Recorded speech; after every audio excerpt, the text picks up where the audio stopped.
पनिया से अंगना लिपा के निमिया के पेड़ावा पर झुलुआ लगा के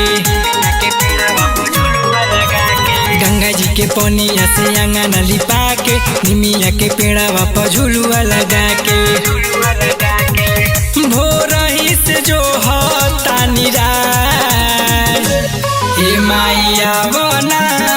नौमी में देवरिया पंडाल हे माइया बना नौमी में देवरिया पंडाल।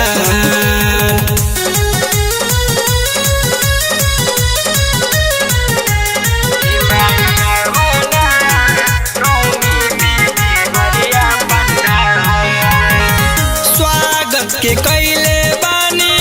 पूरा तैयारी देर ना लगाई माई आई हाली हाली स्वागत के कैले बानी पूरा तैयारी देर ना लगाई माई आई हाली हाली बाघवा पहोई के सवार हे माइया बना नौमी में देवरिया पंडाल हे माइया बना नौमी में देवरिया पंडाल।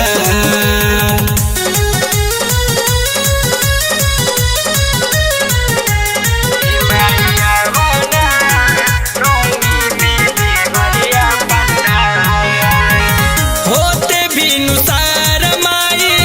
जो हतानी रहिया विकास गगन राउर पड़ता रे पैया होते बिनुसार माई जो हतानी रहिया विकास गगन राउर पड़ता रे पैया सजल बाबे राउर दरबार हे माइया बना